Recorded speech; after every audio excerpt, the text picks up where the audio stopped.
Friends, एक बार पुनः आप सबका स्वागत है अपने यूट्यूब चैनल सक्सेस गुरुकुल पर, जहां हम आज बायोलॉजी के अंतर्गत करेंगे एक्सक्रीटरी सिस्टम अर्थात उत्सर्जन तंत्र से संबंधित आईएमपी प्रश्नों को।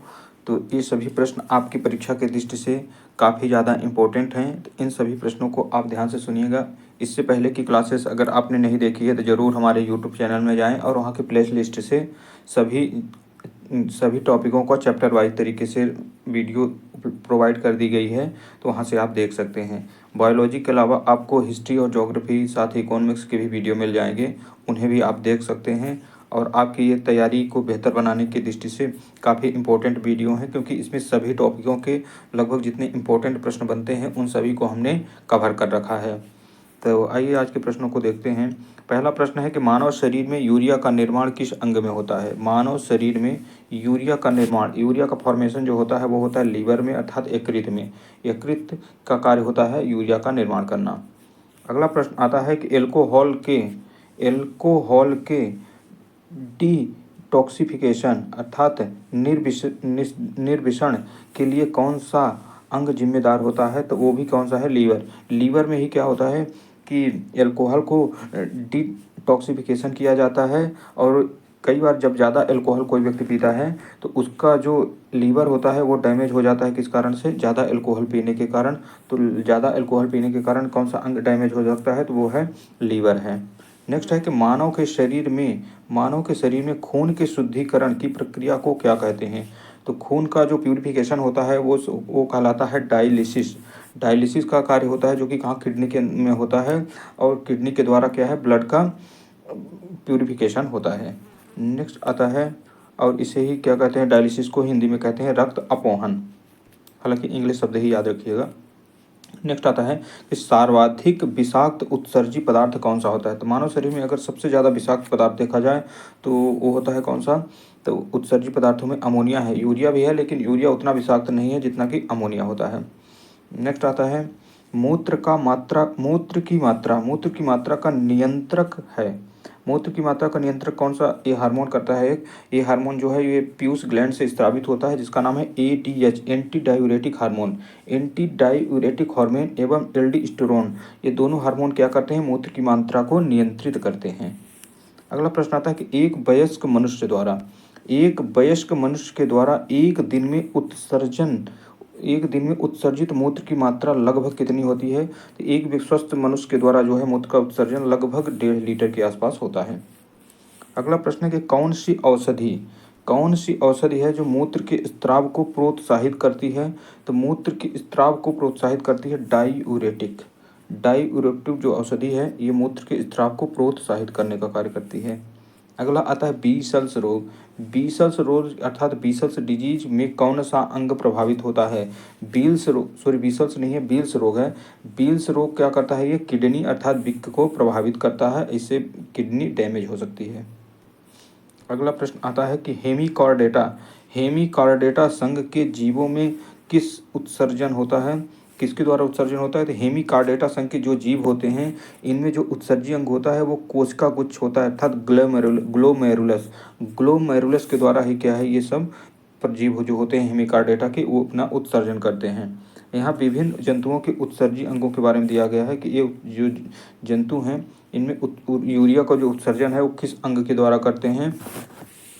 तो सभी को इनको याद रखना है, क्योंकि ये परीक्षा में सबसे ज़्यादा यही पूछे जाते हैं कि मनुष्य का जो उत्सर्जी अंग है क्या है, मनुष्य जो है किडनी अर्थात वृक्क के द्वारा उत्सर्जन करता है।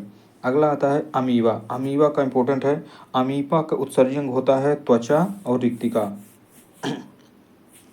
केचुआ का उत्सर्जन अंग कौन सा होता है, तो केचुआ में पाई जाती हैं उत्सर्जिकाओं के द्वारा उत्सर्जन कौन करता है, केचुआ। फिर आता है झींगा मछली का उत्सर्जन क्या कहलाता है, तो इसका उत्सर्जन होता है हरित ग्रंथियाँ जो ग्रीन ग्लैंड्स होती हैं वो झींगा मछली क्या है, उत्सर्जी अंग है। फिर आता है फीता क्रीम का उत्सर्जन क्या कहलाता है, फ्लेम कोशिकाएं। फीता क्रीम में क्या पाए जाते हैं, फ्लेम कोशिकाएं, जिनके द्वारा ये उत्सर्जन करते हैं। फिर आता है आर्थ्रोपोडा, ये काफ़ी इंपॉर्टेंट है। आर्थ्रोपोडा ये बहुत बार परीक्षा में पूछा गया कि आर्थ्रोपोडा का जो उत्सर्जन अंग होता है क्या कहलाता है। तो इनमें पाई जाती है मैल पीगियन नालिकाएं होती हैं, इनके द्वारा इनका उत्सर्जन होता है।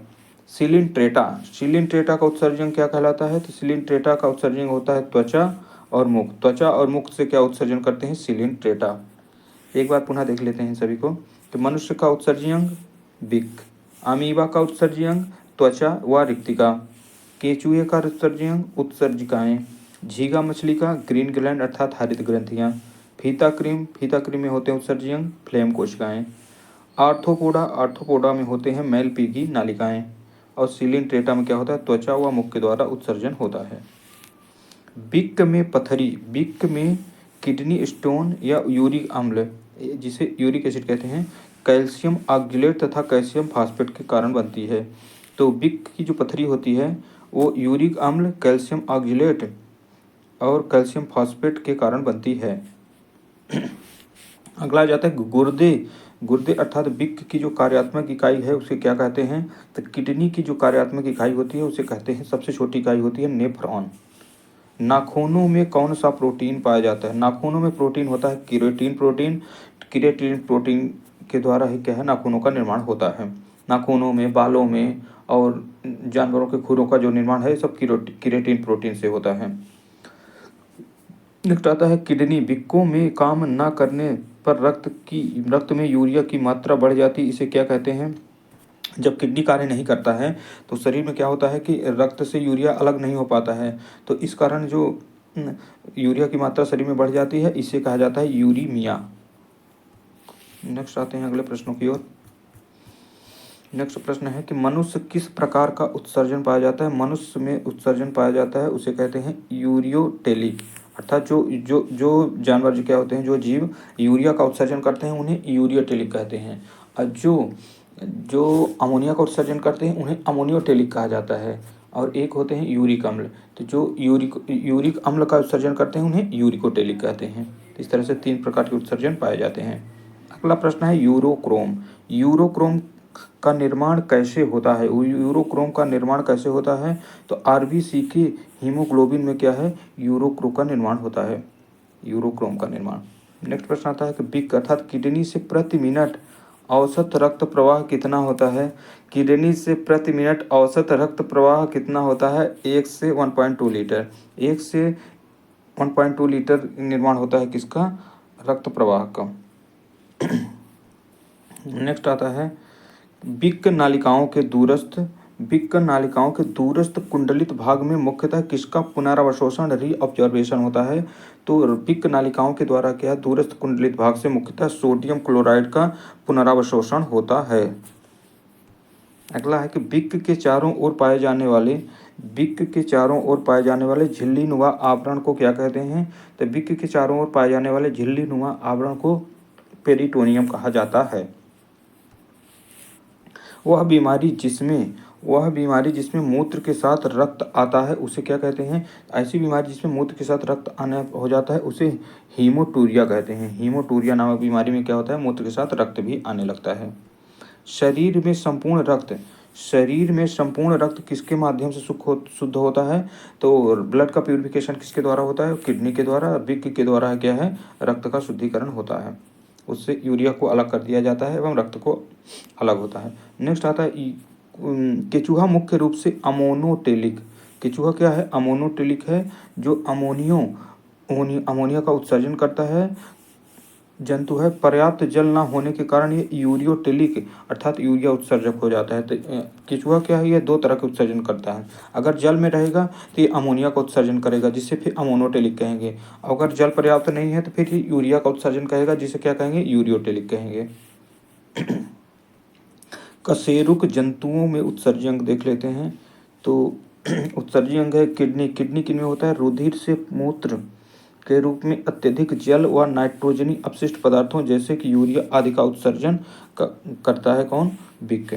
नेक्स्ट है फेफड़े। फेफड़ा क्या करता है उत्सर्जी पदार्थ? तो फेफड़े से अमोनिया को यूरिया में परिवर्तित करने का कार्य करते हैं। अमोनिया को यूरिया में परिवर्तित करने का कार्य कौन करता है? फेफड़ा अर्थात लंग्स। लीवर क्या करता है? लीवर करता है नाइट्रोजनी पदार्थों का निष्कर्षण। नाइट्रोजनी पदार्थों का निष्कर्षण किसके द्वारा होता है? तो होता है यकृत के द्वारा। आंत इंटेस्टाइन के द्वारा क्या होता है? इंटेस्टाइन करता है कैल्शियम व धातुओं के लवण की आवश्यकता से अधिक मात्रा का उत्सर्जन करने का कार्य करता है आंत। एक बार पुनः देख लेते हैं कि किडनीज के द्वारा क्या क्या होता है। तो इससे होता है रुधिर से मूत्र के रूप में अत्यधिक जल व नाइट्रोजन अपशिष्ट पदार्थ को, जैसे यूरिया है, इनका उत्सर्जन करता है। फेफड़ा यूरिया को अमोनिया में परिवर्तित कर देता है, अमोनिया को यूरिया में परिवर्तित कर देता है। लीवर करता है नाइट्रोजनी पदार्थों का निष्कर्षण। आंत अर्थात इंटेस्टाइन का कार्य होता है कैल्शियम व धातुओं के लवण की आवश्यकता से अधिक मात्रा का उत्सर्जन कर देता है। फिर आते हैं जलीय प्राणियों में। जलीय प्राणियों में नाइट्रोजन से उत्पादित होता है क्या? अमोनिया। गठिया रोग अर्थात अर्थराइटिस का कारण क्या होता है? तो गठिया रोग अर्थराइटिस का प्रमुख कारण है रक्त में प्रवाहित यूरिक एसिड का सोडियम यूरिटेट के क्रिस्टलों के रूप में जोड़ों में एकत्रित होना। तो अगर शरीर में यूरिक अम्ल का सोडियम एरिट क्रिस्टलों के रूप में अगर जोड़ों में एकत्रित हो रहा है तो इस रोग को क्या कहेंगे? गठिया रोग अर्थात अर्थराइटिस कहेंगे। ये हड्डियों से संबंधित बीमारी है। आमाशय की दीवार में पेशी संकुचन क्या कहलाता है? तो आमाशय की दीवारों में जो पेशी संकुचन होता है उसे कहते हैं पेरिस्टालिसिस। पेरिस्टालिसिस कहा जाता है आमाशय की दीवारों में पेशी संकुचन को। मूत्र की मात्रा का नियंत्रण कौन होता है? तो इसको हमने पहले बताया है कि एडीएच और एल्डोस्टेरोन जो हार्मोन है, इनके द्वारा ही मूत्र की मात्रा का नियंत्रण होता है। नेक्स्ट एक अंतिम फैक्ट है कि डाईयूरेसिस की स्थिति में ग्लूकोज का उत्सर्जन क्या होता है? बढ़ जाता है। तो ये आज का ये जो टॉपिक था उत्सर्जन तंत्र, इससे संबंधित प्रश्न खत्म हो चुके हैं। कल का जो टॉपिक रहेगा या अगला वीडियो आज ही अपलोड कर देंगे, वो संबंधित रहेगा तंत्रिका तंत्र से। तो तंत्रिका तंत्र से संबंधित भी चैप्टर को आज ही कर लेंगे। तो ज़्यादा बड़ा वीडियो हम नहीं करते हैं, छोटा वीडियो रहेगा तो आपको पढ़ने में ज़्यादा आसानी होगी। तो आज के क्लास को बस यहीं ख़त्म करते हैं, आज ही यहीं समाप्त कर देते हैं। तो आप सभी को बहुत बहुत धन्यवाद। जय हिंद, जय भारत।